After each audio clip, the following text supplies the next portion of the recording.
Hey there, fellow horse lovers. Welcome back to the Daily Ride podcast. I am super excited to share the second part of my interview with Brian from House of Dog Training on today's episode. If you haven't listened to part one of this interview, please head back over and check out last week's release to make sure that you are all caught up, and then come right on back and finish the conversation with us today. Brian is the instructor that taught Juniper, my Blue Heeler puppy, her puppy class at House of Dog Training. And we specifically chose this dog trainer because it is positive reinforcement. And from my experience in horsemanship and training true, I have learned how powerful not just what you train your animal, but how you're training them and how you're teaching them.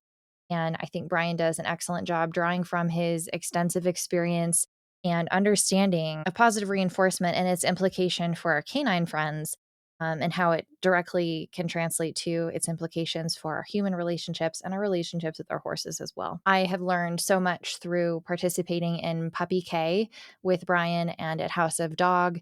Juniper has benefited greatly from her socialization exposure through House of Dog, from her puppy class to their yappy hours, social hours on the weekends.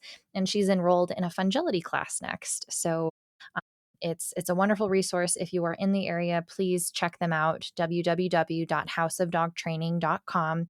Brian will also share some information about opportunities to get involved. If you are interested in becoming an apprentice trainer, that's a new offering that they are providing their community too. And I'm just really thrilled that Brian agreed to come on the Daily Ride podcast to talk about his experience, because it's really not just teaching your animal the skills that you're working on, but it's about strengthening your relationship with your animal and facilitating a positive and joyful experience with your animal, going out and exploring the world and being themselves and showing their true personality. And what a gift it is to be able to be part of that. That's why a lot of us own animals. And at the end of the day, you want your dog to not just be well behaved, but to be happy and find fulfillment. And so positive reinforcement has really been transformative for me as a horse owner and now as a dog owner. And a lot of the paradigms translate species to species. And it was really a treat to listen to Brian talk about how this is manifested in his own life and what he's seen as a trainer. As always, the Daily Ride podcast supports True Heart Healing. Heart Healing is my nonprofit foundation, and I am training my own horse, True Heart, to support me in our mission, which is to leverage the healing power of equine partnership and the joy of equine companionship to support and empower children with disabilities and our life-altering illnesses, service members, veterans, and their families to build stabilizing relationships, facilitate learning and personal growth, find hope, and discover purpose. Positive reinforcement supports our mission directly because of those things. If this sounds like something that you would want to support and get behind, please head on over to www.the-daily-ride to check us out, learn more, and make a donation. True Heart and I greatly appreciate your support.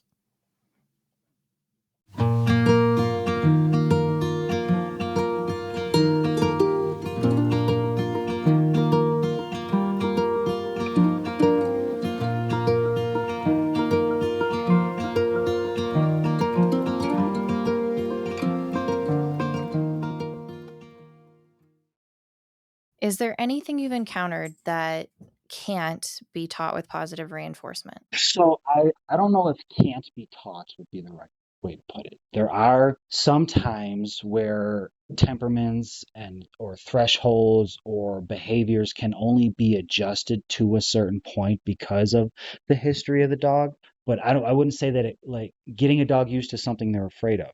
Teaching them not to be afraid of it. I mean, I could say, okay, well, today we got 30 feet closer than we did yesterday. So the dog did learn a little bit that it's not that scary, but we may never get the dog to the point where they're walking up and wagging their tail when they see it. So everything can be improved. Yes, but not everything goes away. Like things like reactivity never really goes away 100%. Anybody that ever tells you that their dog isn't reactive, go to their house and ring their doorbell. You're probably going to get a reaction. Resource guarding never really goes away 100%. And like as we said earlier, trauma never really goes away 100%. So we can get something up to a certain point sometimes, but just because we didn't make it to where we thought we wanted it to be doesn't mean that the training didn't work. Does that make sense? Yeah, the training is effective within the existing limitations physically and mentally of any given dog and the people. Do you find that you train people as much as you train their dogs? My job as a dog trainer is to understand behavior and then be able to relate that others understanding to other people. I tell people my job is to turn you into the best dog trainer I can turn you into. In a way, that's kind of you being the leader, empowering those under you to lead themselves. Yeah, okay. I'll take that. Sounds like a compliment. It is. It's kind of this like I don't know, positive reinforcement inception moment where No, there we go. you're teaching your dog to make good choices, you're teaching your clients to make good choices. Nice. And it just makes me feel good about myself in general. Yep. How do you handle or respond to people who are critical or skeptic of positive reinforcement training methods? I get this a lot when people see me click and reward my horse. I don't know that I've ever food lured her, but I have a fanny pack and I have horse treats. And she also just loves fruit in general, fruit and vegetables. But usually I have an assortment of smaller cookies and I do the tongue click and Hmm. reward. And people are like, you're spoiling your horse or you're going to teach them terrible manners and they're going to come up and mug you all the time. And it couldn't be farther from the truth, but that criticism always catches me on the back foot. How do you respond to it? Well, first, let's start off with there's nothing wrong with spoiling your horse, and there's nothing wrong with spoiling your dog. We love them. They're part of the family. I want my dog to go through life saying, "Hey, I got wonderful rewards for everything I did." As for how I deal with the skepticism, I mean, it was a lot worse 20 years ago when I first started because actually the entire world is gearing more and more towards the positive reinforcement. So it's not as bad now as it was a while ago, but usually it's just through experience, just bring people through my experiences, try to relate, find as many common denominators between dog behavior and people behavior as I can to try to put a person in the dog's shoes so they can say, that makes sense. I wouldn't want anybody to electrocute me either. Yeah. So was that a little harsh? I'm sorry. Oh, no. I mean, I just had this conversation with my parents. The first 2 healers we had, back in the 90s and early 2000s, we used bark collars on them, and it didn't Hmm. work. One of them, the model of bark collar we had would beep and then wait 30 seconds, and if there was another bark, it would shock, and so this Yeah, dog learned to count to 31 seconds before barking again, and that's amazing. it was rhythmic barking. It was hysterical looking back on it. But also I think, my folks and I were talking about this with heavy hearts, like, man, if we had known what we were doing. And in fact, it did damage the one of the healers' relationship with my mom because she Mhm. associated her with this bark collar that she hated and just quit reacting or responding to anything my mom said. We look back on that time though going like, why didn't anyone tell us that there was a better way? Why was this so normalized that like I was so I guess supported in putting a shock collar on my dog? Like this goes against like how I feel about it, what I know in my heart feels right, and yet it was so common.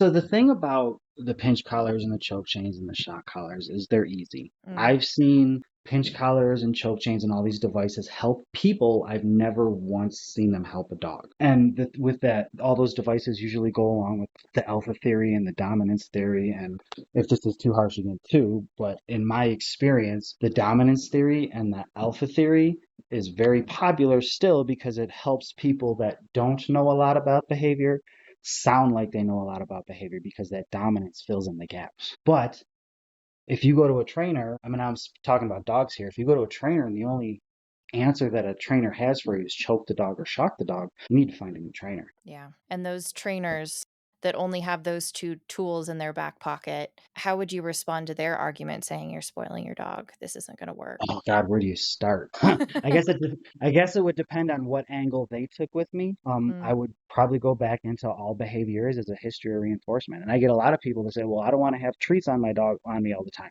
But every shock collar trainer I've ever met always has that remote on them. So you don't want mm, a bag of treats on you all the time, but you have no problem having that remote on you all the time. And what is it? that's an excellent point.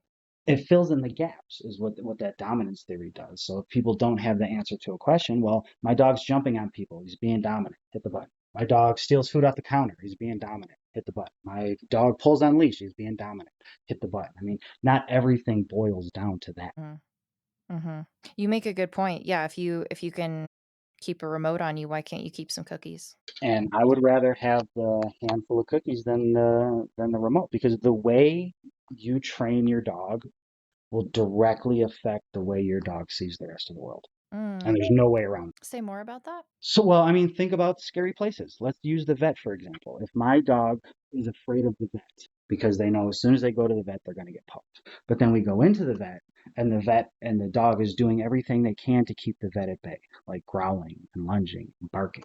But then we got our pinch collar, and every time the dog growls, we pinch. What more associations are we making with the vet? The vet's not going to Mm. be a happy place. The vet is going to be even scarier now because not only is it the place where I get choked or the place where I get poked and prodded, but it's also the place where I get choked and yelled at. Yeah. Yikes. So it's going to highly affect the way they act in that environment. And so let's say with reactivity, every time my dog sees another dog, then my dog reacts, and then I hit the button or I pull on the collar. My dog is going to start to associate those other dogs with that punishment. And it's going to directly affect the way he sees other dogs, the way he presents himself to the world, the way he looks in general.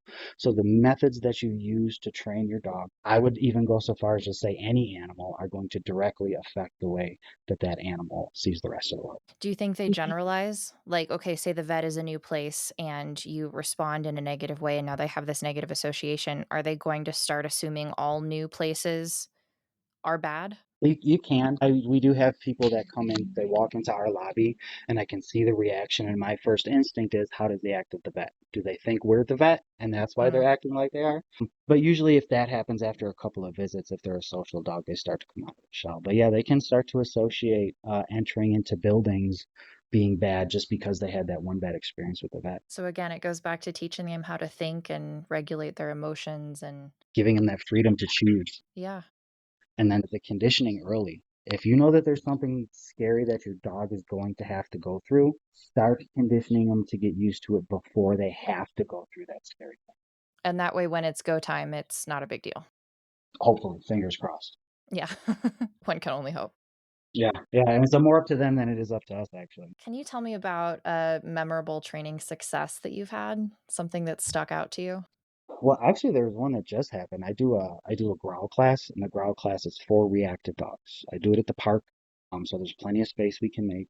And there's this one dog, Lyric, who a year ago her owner came in and this dog was reacting to most, even the stuffed dog this dog was reacting to. And now she's walking by most things, and this going through the growl class and watching that change in owners from I never thought I would be able to do this to oh my God, we're actually doing this. That's one of the always memorable parts.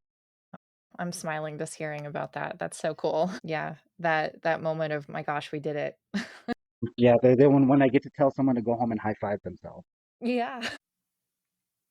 Let's take a quick pause from today's episode to talk about the obvious for us horse owners in the winter months. Working with horses means putting your hands through a lot between holding the reins, fixing fences, mucking stalls, and just cold mornings at the barn. I've gone through a lot more gloves than I can count, and I'm really picky. It's hard to find a pair that I really love and can keep up. But recently, I think I found one, and they're called Bare Knuckles. Now, these aren't your average work gloves. They're made with a patented double wedge, pre curved design that fits the natural curve of your fingers, so you get less hand fatigue and more grip strength. And this means you can go muck stalls, swing a hammer, or ride all day without that stiff, cramping feeling that most gloves will give you. The premium leather is tough enough for the hardest jobs, but soft enough that you can still handle delicate tack or your tools. Plus, they're warm too. Their insulated pair is perfect for cold weather chores or trail rides. And honestly, once you put them on, you too will understand why they're called the best leather gloves ever made. Here's the best part: Bare Knuckles is partnering with the Daily Ride podcast to give you 15% off your purchase when you use the code The Daily Ride at checkout. Even better, 15% of your purchase using The Daily Ride at checkout will go directly to support True Heart Healing, my nonprofit. So, if you've been meaning to upgrade your gloves, or if you need a great gift for someone else who works hard with their hands, go to buybareknuckles.com. That's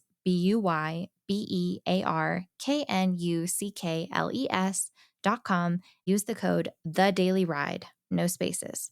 That's 15% off for you and 15% off donated to True Heart Healing. It's rare to find gear that works as hard as you do and supports a good cause. So next time you're saddling up or heading to work and think you need a good pair of gloves, think about Bare Knuckles and give your hands a little comfort for all that they do for you. Have you ever had a dog teach you something unexpected? Well, yeah, I mean, Honestly, the most unexpected things are when you watch a dog figure something out that you've never seen any other dog figure out before. Those are the really fun ones. Like when you get that, like the first time you get a dog, like you realize dogs can open doors. That's Mhm. always a fun. Like I never knew a dog could do that. Or I open a had microwave. or open a microwave. Yeah. So watching them figure out and navigate the world around them to do things that you've never seen any other animal do before. That's always a fun one. Like I had a Pomeranian that taught her owner how to walk on a loose leash. Huh. So to stop you, so in a nutshell, with the loose leash walking, what you want is when your dog hits the end of the leash, you stop, let them figure it out, and as soon as they back up, we can either food reward or we keep walking. Well, this lady got a Pomeranian from the Humane Society who was old and didn't walk very fast, but mom kept getting out in front of the Pomeranian, so the Pomeranian would sit down and stop every time mom got too far, and then mom would come back. And then they'd start walking again, and the Pomeranian would do it again, and kept it up until mom slowed her pace down and learned to walk on a loose leash. Oh my gosh. She's like, "It's not my pace, it's you." And literally the exact same technique that I use in my obedience classes to teach loose leash walking to get her owner to walk on a loose leash. My gosh. That's hysterical. I'm picturing like and Pomeranians are little. That's Yeah, it was funny. fun to watch too. It was really fun to watch. And that moment of as soon as I realized what was going on is like this is yeah, everybody wants a smart dog until they get a smart dog. Yeah. Oh my goodness. Have you had like a really funny fail? Well, honestly, the funniest fail I think I've ever had was Nelson with inadvertently teaching him how to lick my microwave and having to go so long without a microwave that my daughter had to come up to me and talk about, hey, can we get one of those boxes that you put your food in that other people have? Oh, you mean a microwave? Yeah. That is pretty great. The other thing about smart dogs is they have so much personality, and I think part of it is, like, they have an understanding of our language, I'm sure of it. Yeah. They respond to not just words and our tone, but sentences. One thing I haven't been able to figure out, though, or explain to Juniper is that herding instinct that she's got, you've seen it come out in puppy class when another dog Uh-huh. starts zooming, she was like, "Oh, they're zooming, I need to chase." She started doing this about our windshield wipers. What the heck do we do about this? So first things first, remember, very first step in any behavior modification program is management of the behavior. So I would not go for car rides when you know it's going to rain. It's a pain in the butt. Sometimes the management can be the worst thing.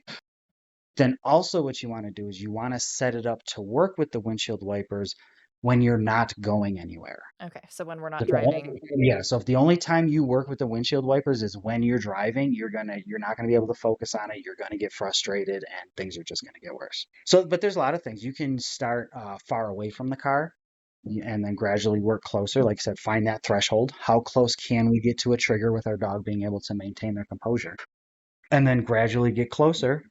Raising is a good one. Honestly, just handful of food on the ground, giving your dog something to do like a frozen project toy in the car when you have the windshield wipers on, so that it turns the windshield wipers into not that big of a deal because we're focused on something else. And I know it seems like that would just distract her off of the problem, but at the same time she's working on that toy, not that big of a deal is exactly the behavior we're looking for. Right. Yeah, and I actually have, and this goes back down to that personality thing too, because I actually have a trainer on staff who went through all the socialization, did everything, and then the dog turned, I think it was between 6 months and a year. She turned the windshield wipers on, freaked the dog out, spend the rest of her life conditioning the dog to the windshield wipers. But the big thing is I would start when you don't have to go anywhere. So that makes it not a big deal. And there's games you can play. You could do like the look at that game. There's a lot of different games you can play, but the thing is you have to manage the environment so that you can control the space 100% so that if something goes wrong, you can react accordingly. Because if that you're driving down the street and that rain comes out of nowhere, and then you have to turn the windshield wipers on, you're not going to be able to work exercises and keep your eyes on the road at the same time. Right. And then you run the risk of her falling into that instinctual hurting the windshield wiper, and that gets reinforced. That self-reinforcing behavior starts to kick in. Mhm. Yeah, and she loses a tooth on the windshield, and there are nose Hmm. medges all over, and I can't see anything. It's been real fun. But then there's also things you can do. You could try like doggy seatbelts if she's charging the front window. I mean, because honestly, in all reality, yeah. But now watch her reactions there because sometimes, a lot of times, restraint can cause reactions to escalate. And that frustration will build because she can't get to it. That Yeah. energy's got to go somewhere, and that energy sometimes just exasperates itself into more lunging and more bark. Interesting. But I would start with something to do. If you know it's going to rain, give her something to do to focus on something else other than the windshield wipers. And if that doesn't work, I'd kind of cross that bridge when we get there because you can get more technical, but it's more than I can give you without being in the same room. Yeah. Yeah. Well, I also like the idea of maybe turning them on in the garage and Mhm. working outside the car and seeing how close we can get before she notices and feels like she needs to hurt it. If anytime your dog's reacting to anything, if you only practice the exercises for reactivity while the trigger is around, you're gonna get frustrated. Mm, okay. Yeah, so put the work in. And then when you're in that situation, it's like, oh, I know this. We've done this a million times. And it's easier for them to kind of just fall into the routine. Okay. Yeah. Because you've already rehearsed it. And I would imagine it's easier to keep yourself calm. I mean, that's sort of where this came from. I go and feed my horse in the afternoons after work, and it's been raining every afternoon, and Juniper's usually in the car with me. And so this has been frustrating and unavoidable. So wonder if part of it is working on it with her so I feel more prepared to manage her as well. It's always harder to work with your dog than it is to work with other dogs. And that's something I've learned firsthand. Your expectations for your dog are higher. You can say things to yourself like, we've done this before. Why aren't you getting it? So it's always harder you always get more frustrated with your dog than you would get frustrated with other dogs. So yeah, try to keep it calm because they can hear your breathing patterns. They can smell stress pheromones coming out of your pores. They can see your body language. So, not saying that our anxiety is the main cause of their anxiety, but if we're getting stressed out in that situation, their stress levels are going to shoot through too. That's amazing. Do you find that happens a lot where the human emotions will interact with the dog emotions? Oh yeah, a lot. And you see, like if you come to the yappy hour, which is just everybody comes and brings their dog and lets them play off leash. If things get too worked up, I'll have everybody get their dog, go off to the side, and I'll literally have the entire room full of people follow me in one breath, and then you'll see the entire energy of the room just settle down. Hmm. Do you think dogs are easily influenced by their owner's energy, or is it just kind of a pervasive, like perfume in the air of stress? So a lot of behaviors are relationship based. Mm, And it's something not a lot of trainers talk about because what we don't want to do is you don't want to say, well, it's your fault your dog acts like this. I mean, to a point, yeah. I mean, a lot of the routine, the diet, the habits, all of these things play into what a behavior is. but that's actually it sounds like an insult, like this is your fault, right? But if it's your fault, then you have control over it and you can change it. And I don't know. I mean, I don't know if I would ever look at a client and say it's your fault. I mean, that's a little harsh. I'd be a little more euphemistic about it. But yeah, I mean, kind of like, here's what the problem is. This is the routine. This is where we're getting the problem. Let's work on adjusting the routine and the environment so that it's easier for everybody to live. Yeah, yeah. This is a really interesting topic to me. Horses have a lot of mirror neurons in their brains, and Okay. this is why they're used so commonly in therapy because they will mirror your breathing, your body language, your energy level if they've chosen to engage with you. Now, if you force a horse to come over and engage with you, it doesn't happen. But because if a horse looks at you and they choose to hang out with you, their heart rate can actually influence your own, and it will cause, Really? like, they can influence your own heart rate, your own breathing. They can hear your heart rate from 10 feet Same with away. dogs? Yeah.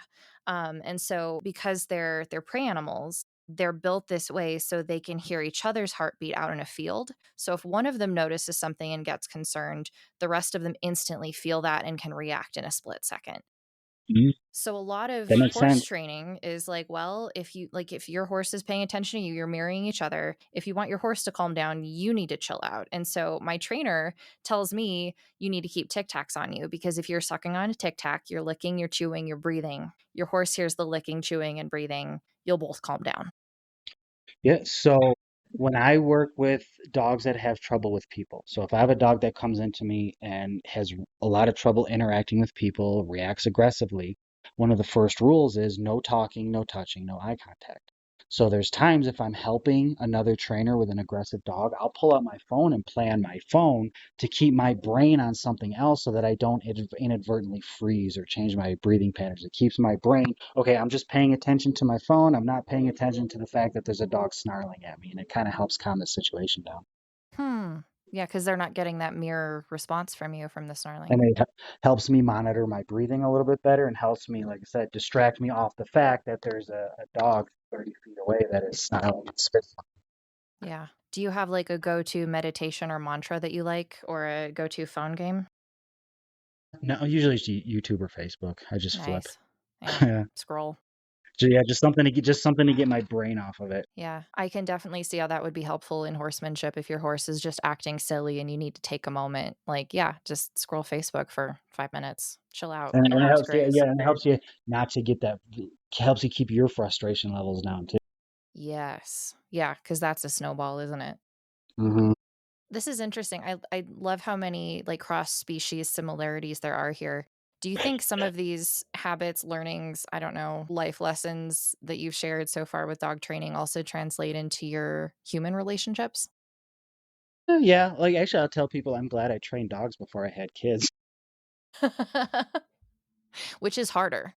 Yeah, and it helped me understand the learning. I mean, it gets to I mean, there is a line between, a dog brain and a human brain. I mean, you only take the dog learning to a certain level, but there are a lot of similarities in the way we learn, the way they learn, emotional states, and actually what one of the things that dogs did help me understand is back to that there's a difference between changing behavior and changing personality. Like just like with dogs and we're with dogs and people, some brains, some people, some personalities just aren't capable of certain things. And it's important to understand that in dogs, people, and probably horses too. Yeah. Yeah, and manage your expectations. Hmm. We're going to take a quick break from this week's episode to talk about one of the Daily Ride podcast sponsors. So, you all know that I spend a lot of time around horses, which means when I get home, I want to get comfy and I want to get cozy, and I really need some good rest. And that's why I've been obsessed with my Cozy Earth sheets. And when I saw that Cozy Earth was a company that was willing to partner with the Daily Ride podcast, I squealed because I have been obsessed with the Cozy Earth pajamas that I have for months. So, I'm super excited to tell you about Cozy Earth and share an exclusive discount code with you. Their products are made from bamboo, so not only are they incredibly soft, like buttery soft, but they actually keep Tom and I pretty cool at night. We don't wake up sweaty anymore, just cool, dry, comfortable sleep, and they're very lightweight and durable. And listen, I'm not the only one who loves these sheets. Oprah has had Cozy Earth on her favorite things list 7 years in a row, and Kris Jenner swears by them too. They've even been called the world's softest sheets on The Talk, and honestly, I would have to agree. They also have the coziest bamboo pajama sets. I think I have 5 of them, and they are the perfect mix of elegant looking and also super comfy, stretchy, breathable. Basically, the kind of pajamas that you don't mind being seen in and don't want to take off. Cozy Earth has thousands of 5-star reviews, free shipping on orders over $50, and even a 100-night sleep trial so you can see for yourself. Plus, they back all of this with a 10-year warranty. So here's the exciting deal. I got the very best discount that they will offer, which is 41% off when you use my code TheDailyRide at CozyEarth.com. 41% off the entire website. If you forget, just double check the link in the show notes down below. It will take you straight there. And it gets better. I earn a commission every time you use my code, so you are donating to True Heart Healing by shopping at Cozy Earth. It's a win-win. You get their best discount. My commission goes to True Heart Healing, and you get to enjoy the best sheets and pajamas ever. Head on over to www.cozyearth.com and remember to use my code, The Daily Ride, at checkout for 41% off the whole website. Now let's get back into it. Yeah. How do you help dog guardians better understand their body language and how it influences their dog and their emotional state? Well, first point it out. Okay, Mm, like if sometimes people have trouble with recalls, so the dog comes to them, but it stops at a certain point. Well, if that dog doesn't like to be hovered over, but you're leaning forward over the dog trying to get him to come back to you, that dog's probably going to stop at a certain point. interesting. And then, like I said, pointing it out, and then finding as many comparisons between the people and the dog as you can, because like I said earlier, the more they can make those connections between people and dog, the easier it is for you to put yourself in that animal's shoes, the easier it is to say, I understand what the dog is going through, and this is what I would want, or I wouldn't want that to happen to me either. Yeah, I remember you were, what were we working on? Sits or downs? And I think everyone in the puppy class at one point was bending over, like a Hmm. halfway forward fold yoga pose, all of us working with Which is our hard not to dogs. do with puppies because they're so low to the ground. Yes. And I found it really helpful that, in horse training anyway, my trainers always had me record my own rides. So I can Mm-hmm. see what I'm doing regardless of whether I think I'm doing it right. But it was really helpful that you're like, okay, everyone don't move, but look up and look at everyone else in the room. And all of us were bent over. And I think there was like a collective, like, oh, It's hard not to. I yeah. spend my entire day telling people what not to do with their dog, and then there's times I'll go home and I'll find myself doing some of the things I tell people not to do with their dog. It's hard to catch them all. But there's times us as trainers will have other trainers watch us just so that they can pick out those little idiosyncrasies that we're not seeing ourselves. Right. Because your dog sees it. Do you find that working with clients that have also experienced trauma as human beings, is there a nuance there? Like there is a nuance with working with dogs that have experienced trauma? Yeah. I mean, depends on the trauma. Sometimes you got to be a little bit more sensitive. You got to definitely have to be understanding. One of the best things you can do, I think, in any business that you're working with clients is just listen to them. And the more you can get an idea of their personality, their world, what they've been through, the easier it is for you to customize things for them and their dog. When I go through behavior modification programs, one of the first things I say is, what have you already done? Because if I can take what you've already done and just modify it a little bit, and the easier we can make it on you, the easier things are going to be in general. Yeah, and it probably helps inform your approach with, okay, how can I best support you in this thing you're struggling with? And the easier we can make it, the more we can take what they're not only what they've already done, but what they're capable of, the Mm, easier it's going to be. Because especially when it comes to like things like reactivity and aggression and those inter-dog reactions, it's not it's not just about making the dog comfortable. You also have to make sure that the person's comfortable too. So when we work with things like thresholds, if the dog is okay getting close, but the owner's been through something a little bit true traumatic and the owner isn't comfortable getting as close as the dog is comfortable, we're still going to stay back because we want owner to be just as comfortable as the dog. mhm. Yeah. So everything that we've just talked about, like building confidence in your dog, probably then applies to the human too. A lot of it, yeah. That freedom to choose, this gradual desensitization, the classical conditioning and the counter conditioning, all of these things can be done and are actually done with people along with other animals. So, with the dog that's struggling and is over their threshold, usually take a step back, breathe, do something else, ask them for a behavior that they feel like they know really well and can easily succeed at, right? How do Hmm. you guide your human clients through emotional moments? Like the dog's probably installed their buttons, so they're pushing all of them, right? Hmm. Yeah. They're just having a tough time. How do you support the human in those moments? First is space. It's okay to take a break, move back. If you're feeling uncomfortable or if your dog is starting to react, your first instinct should just be put more space between you or the dog and whatever that trigger is, because that's going to help everybody to settle down a little bit. And anytime there's something scary, anytime there's something causing anxiety, the more space you can put between yourself or the dog and whatever that trigger is, the easier it's going to be for everybody to kind of take a breath. And then only go back when you see either that client or that dog are actually ready to go back. So being able to pick up on the body language and what people are and are not capable of, and then also accepting the fact that you're going to get it wrong. There's no way around it. I've been doing this 20 some years. I still get it wrong. And sometimes you have to get it wrong to say, okay, well, that didn't work. Let's try something else. Yeah, how do you like recover and repair for those moments? Well, one, just accept the fact that it's going to happen. If something, especially if you're with a client, if something goes wrong, don't be afraid to say that did not go the way we planned. We need to switch the plan up. Because if something's not working, but your ego kicks in, you're just like, no, we're just going to muscle through it because I want this to work. You're just going to end up worse off than when you started. Mhm. Yeah. That says a lot about the importance of communication and trust. Yep, and communication is communication with the client, communication with the dog. It's all relative. Yeah. What is one myth that about dog behavior and training that you wish would just disappear? God, where do I start? So I'm gonna blanket a whole bunch of things when I say the alpha slash dominance theory. Because there's a lot of things that go along with it. Because the whole alpha theory came from a study done in the 30s, I think, where they took a whole bunch of wolves from different parts of the world, put them in an enclosure, and then watched them fight over resources. And then the biggest, baddest wolf came out with all the resources. So then they were like, okay, that's the alpha wolf. So it gave this myth as about what, like we were saying, what leadership in that mentality should be. And then it also comes with things like, do you know what an alpha role is? Mm-mm. So in alpha, you get a lot of compulsion trainers that say, well, if you want to be dominant over your dog, you literally take them, flip them over, and hold them down until they give up. What? Yeah, that I've Like actually had choke you slam hold your dog? exactly, choke slam your dog, and you keep You them there can't do until that they with give a up. horse. You can't do that with a horse. And that's one thing I wish would go away. And then actually, so no, can I change? I'm going to change my mind. Here, if I could give one thing, it would be don't punish the growl. You don't have to punish any dog for growling, for lifting their lip, for giving that sideways look. Because if you punish them, what happens is you punish out the signals that dogs have to say, I need my space. So if Mm, my dog growls and I punish my dog for growling, they're going to say, well, growling didn't work. And then it progresses to a lifted lip.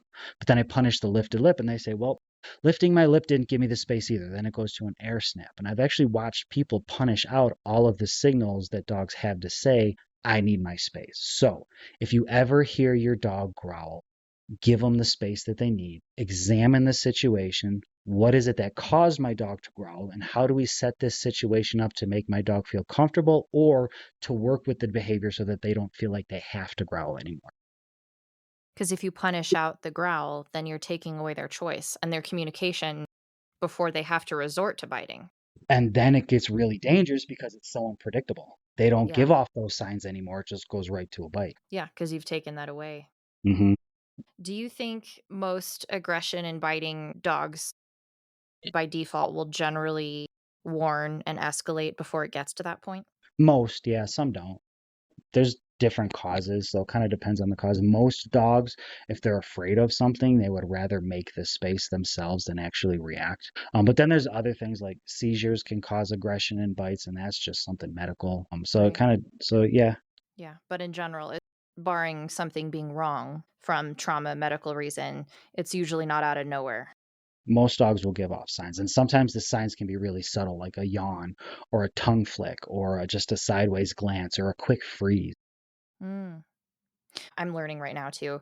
I felt like I knew my dog's body language, but I didn't realize like a yawn or what did you say about the tongue could be a stress signal. Yep, a tongue flick called appeasement behaviors or signs of stress. But now also with all that body language taken in context too. Right. So if you see your dog's tongue flicking out of their mouth in a situation they've never been in before, there's a good chance there's a little anxious. But if you see your dog's tongue flicking out of her mouth when she just got done drinking water, she's probably just licking the water off her lips. So you kind of got to take it in context too. But yeah, tongue flicks, yawning, the what we call the whale eye, where the face is in one direction but the eyes are in the other direction. Mm. All of these things, the hackles. There's a lot of different things that say, I'm anxious. I would like the situation to calm down before it even gets to the growl. What about an ear scratch? Sometimes I think Juniper pretends to scratch her ear. So scratching can be a sign of frustration. So Mm. if you're trying to teach your dog something and you're like, in the middle of your session and it seems like they're not getting it or there's a little tension and then all of a sudden they stop and start to itch, that's Mhm. them showing a little bit of frustration. Okay. They're trying to figure it out just as much as you're trying to figure it out. We're just having a hard time, which is okay though, because frustration is part of learning. There is no learning without frustration. I wish there was. We wouldn't appreciate the knowledge that much then. That's true. But if you get too frustrated, you're over that threshold and your brain doesn't work Mhm. as well. Yeah. Yeah. And one of the things I tell people is if you're frustrated, your dog is probably over threshold. Okay. That's a good rule of thumb too. Like if your Hmm. emotions are starting to feel frustrated, they definitely are. Yep. And if you keep going, then training turns into a chore. And if training turns into a chore, then nobody learns anything. And no one's having fun, which defeats the point of having a dog. Sometimes, yeah. Yeah. I'll agree with that. Are there particular populations of people, clients that you've worked with who you've seen benefit the most from positive reinforcement? Well, honestly, if I were to say benefit the most from positive reinforcement, it would be the dogs themselves. Like I said earlier, the way you train your dog directly affects the way your dog sees the world. And I would rather my dog see the world as a happy, friendly, welcoming place as opposed to, okay, well, when I go this place, I get punished. When I leave the house, I get punished. When I try to interact with a dog or a person, I get punished. So I'd say the dogs themselves have actually benefited from positive reinforcement more than anything else. I love how you say the positive reinforcement changes how they see the world. Do you feel like practicing positive reinforcement has changed how you see the world?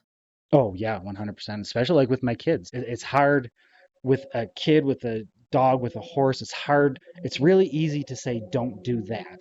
It's really hard to say, hey, let's do this instead and create an environment where an animal can thrive as opposed to just putting an animal in a room and saying, so here's a list of things you're not allowed to do. Yeah.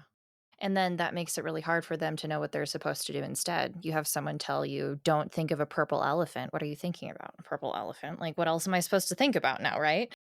Yeah, yeah, Don't push the yeah. red button. And it's like positive with my recalls, with the positive reinforcement, I tell people, think about your boss calling you into the office. What would you rather hear? Come here, get in here now. We have to talk. Or hey, come in, and I got great news. Which is Mm, going. Think about the way you're going to carry yourself as you walk into the office. It's going to change your whole demeanor. It's going to change the way you look, and it's going to change your attitude towards not only the boss but the whole rest of the day. yeah, yeah, that's very true. What advice would you give to someone who's struggling to train with their dog and feels like giving up right now? So That's that's a good question because it varies from person to person. Because there are times where you got to say it'll work.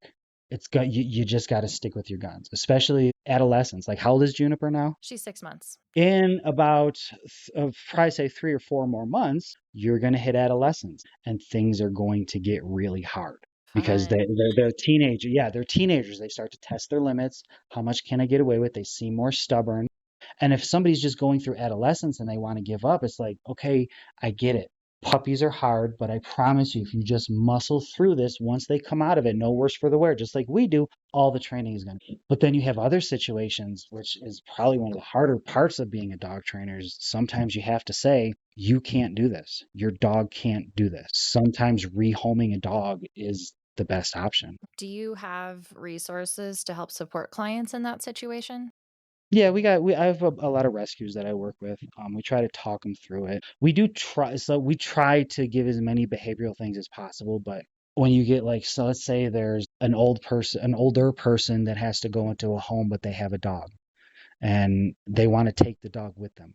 But the dog has been raised in this house on this acreage and has never really came off. But now we want to bring that dog from that acreage to a tiny little one-bedroom apartment on the other side of an elevator where the dog is scared and reacting to every single noise. That's You may have to say, not only will this dog not be able to live in this environment happily, but you may not be physically able to control this dog if something does happen. Or if the dog is terrified and something happens, will this dog let medical personnel into the building or into the apartment to help treat you? Yeah, yeah. So what was the rule of thumb that you gave us in puppy class where it's like you can let your dog eat human food, you can do anything with your dog except for these 3 things? Oh, so yeah, if you're ever wondering whether or not so there's a lot of misconceptions, especially like with the dominance theory and the alpha dog, what you are and are not allowed to let your dog do. But if your dog isn't hurting anybody, if they're not hurting themselves and they're not damaging property, everything else is a matter of preference. Mhm. I love that. That gives people permission to form the kind of relationship with their dog that they I need feed to. my I feed my dog from the table all the time. Juniper's grandparents have been taking her to get ice cream. There you go. One of the ways, so me and my wife do a lot of outdoor patio restaurants, and one of the ways I get my dog to stay on her place the entire time we're there is she knows if I stay glued to my blanket, Dad's throwing me pieces of whatever he's eating, and then she stays there ignoring literally everything else that's going on around her. Oh, I love that. To every listener right now who has a dog, what is one thing you wish they could know? Let your dog be a dog. There's a lot of people that are stuck in this. This is what my dog needs to do. This is what my dog needs to do. Let your dog run. Let your dog sniff. Let your dog explore. Let your dog do all of the things that dogs do, all of the annoying things. Your dog is going to bark. Your dog is going to poop. Your dog is going to pee. Your dog is going to wake you up in the middle of the night to go to the bathroom, and then you're going to take them out, and they're going to just stare at you, wondering why they're out there. Let them be the dog. Dogs are dogs. Try to get the dog to do something that they're not capable of, whether it's physically or mentally. It's just a recipe for disaster. So let them sniff. Let them play. Let them explore. Let them get out in front. Let them experience the world. That would be my best advice. I can tell, like, I'm getting goosebumps listening to that, like, your heart is really advocating for the dog. Well, it's fun to watch the animal. It really is. Like when you get a dog that hasn't been able to do a lot, but then you give them the freedom to either get away or come closer or play or take their time. It's really fun to watch the actual personality of the animal come out when you give them that freedom to express themselves. Yeah, you can see who they really are and see how they approach things and interact with the world.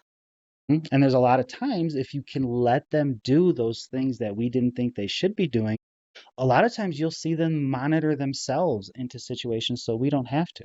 Just let Fun. let them be a dog. Yeah.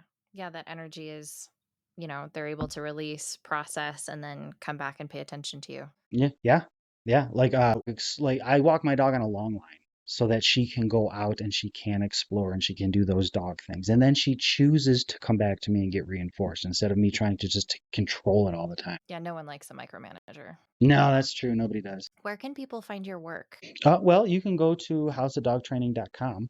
And you can see everything we do there. We do boarding, we do training, we do private lessons, we do school. And we actually just started an apprenticeship program too. So if anybody wants to learn how to be a dog trainer, they can contact us through houseofdogtraining.com or 719-646-1422. And if you have dog questions, feel free to give us a call. What does that apprenticeship training entail? So I've got it set out between 6 to 9 month increments. And basically what it is you come in. The first step is getting you into the orientation, and then we'll get you into a class to observe all the basic obedience. I'll send out reading materials. And then after we go through the class, then I have people come in for day school, which they help work the dogs that just come in for the day so that you can take everything that you learned in class and then apply it to as many different dogs as you can. And then as we go through, we just start getting more advanced and more advanced. And then hopefully by the time people take their second class, we can get them up in front of a group of people teaching how to do things instead of just sitting there and listening to it. And then we Yeah, kind of progress through there. So it starts at basic obedience. And if you want to go into like level 2 and 3, that's when we get more into the behavior modification. that sounds super fun. Yeah, we just started it, so we're super excited about it. So, what other kind of offerings does House of Dog have aside from obedience classes? There's fungility. Is there a Yep. nose work? Yeah, we got the fungility, we got the nose work, which is awesome. If you want to burn off energy, nose work is one of the best ways to do it. If you want to build confidence, nose work is one of the best ways to do it. But then we also have Jordan has a walk it like it's hot class, which is just a class for leash walking, which everybody needs the leash better. I've got my recall class, which is the class just for recall. Then there's the puppy KA. What else we got? We've got Yappy Hour, which the Yappy Hour you just pay $5 as long as we know you and we have everything on record. We come in, we just basically turn the training center into a dog park. And how is that Yappy Hour better than just showing up at your local dog park? Oh, well, it's a lot more controlled. So you've got someone like myself standing over the dogs. Well, I guess not standing over, just in the area to point out whether we should break it up, whether we should let them interact, whether or not we should split the room in half because we have these rambunctious dogs over here and these shy dogs over here. Plus, the place is clean. I run a floor machine once to twice a week over the entire floor. All the dogs that are coming in are vaccinated. And you also, if there is a dog that's not having a good time or is having trouble in the group, somebody will say, hey, this isn't a good fit for your dog. So you don't have to worry about those people that are, heroes of their own story, thinking that their dog is great and everybody else's dog is the problem. And you don't traumatize your dog inadvertently. Yeah. And there can be a really thin line between socializing and traumatizing sometimes. I know I felt really comfortable bringing Juniper to those, knowing that there was a experienced eye on her to make sure that she was on the correct side of that line. And that's what we go for because that socialization, that's one of the most important, that early socialization is one of the most important parts. That's why puppy classes are so important because you get that off leash playtime. Because I tell people you have a lifetime to teach sit and down and stay. You got a really limited window for that controlled socialization to get your dog used to all of those things out in the world. When you have an older dog, say, I've got a friend that has a 1-year-old healer.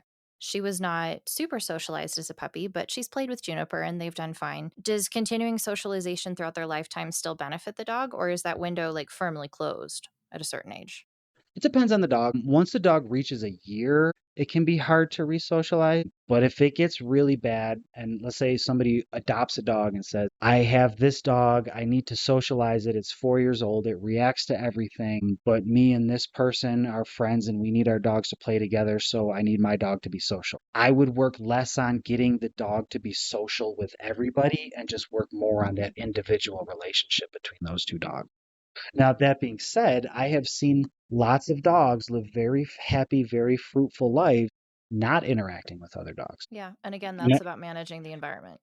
yeah, yeah. Don't put them in a situation where they feel they would have to react in a negative way. Yeah. You have to give them the skills and the support to be able to handle themselves well and not be stressed out. And you have to be able to listen to what they're saying so that if they say, hey, I'm uncomfortable, we can break up the situation. Because it can also happen if your dog sees you help out in those uncomfortable situations, they can start to look to you for guidance more than trying to handle that situation on their own. Oh, I love that. That is similar to how horses are. If you punish them for reacting, they're just going to be too afraid to show a reaction. And then people complain that their horses blew up out of nowhere. It wasn't out of nowhere. They just learned that it wasn't okay to give you the warning signals. Now, if you reward your horse for telling you when it's concerned, next time it's scared, it'll ask you what to do instead. Yeah, and there are entire games and protocols we have that revolve around getting your dog to advocate for themselves. Hmm. Mhm. Is there a class on that? So that's more, yeah, well, kind of the growl class a little bit, but then you get into things like the Super Bowls game where you reward, we reward our dogs for getting closer, but then we listen to our dog, and if our dog says, you see that body language saying, "Hey, I'm too close," then we just take the game back a little bit, and we keep the game going. And as soon as we see that body language and that emotional reaction start to change, that's our dog saying, "Okay, I'm okay with it now. We can get a little bit closer." I love that you use the word game. It's not like a training exercise, it's a game, which I You think are the has a beginning. really positive connotation with people looking to interact with their dogs, like you said, so it doesn't sound like it's this chore that they have to do. You can Mhm. work on something with your dog by playing a game about it. Yeah, play the games, and also don't give your dog commands. We're not Mm, commanding the dog to do things. We're just cueing different behaviors. mhm. Yeah, I love that. I love how it reflects in the language you use to talk about these things. I'm so thrilled that we were able to find House of Dog, that we live so close. And it's been such a great resource for our puppy, and I've really learned a lot that's applied to my other animals too. Yeah, and Juniper's a good dog. I love Juniper. Well, thank you. When she's not raptoring, but I still love her even then. Yeah, puppies are hard. They are. And I'm curious to see what she may be capable as she grows up. Like you said, puberty is probably going to change a lot. It does. She's got an interesting temperament. She's able to go out in public and be very calm. We've taken her to farmers markets, and so it's very interesting to see that side of her and then see her completely beast out at yappy hour. Yeah, it's awesome when when you're nervous to do something, but then you do it and it all works out. You're like, oh, I was Yeah. nervous for no reason. Yeah. Yeah. So it's been such a fun journey. Well, thank you so much for joining us on the podcast, Brian. I really appreciate your time. Well, thanks for having me. It's been a lot of fun, and we'll see you at yappy hour. Bye. We'll talk to you later. Okay. Bye. If you have a dog and you're looking for a positive reinforcement resource, please check out houseofdogtraining.com. Give them a call. As Brian said, they're more than happy to help talk through things you want your dog to do or things you wish your dog would stop doing. The common theme, not just with Brian, but everyone that works at House of Dog Training, is they deeply care about the animals and they put the well being of the dogs they care for and work with ahead of everything else. And I really think that that is very apparent in our conversation today. So I have complete faith recommending my listeners to check out House of Dog Training. For that reason, your dog will be well cared for. You will feel empowered and supported. And really, it's about learning how to connect and reinforce positive behaviors, a positive relationship, and have fun. Thank you so much for joining me on the Daily Ride podcast today. I really appreciate your time, your willingness to listen. And until the next one, enjoy the ride.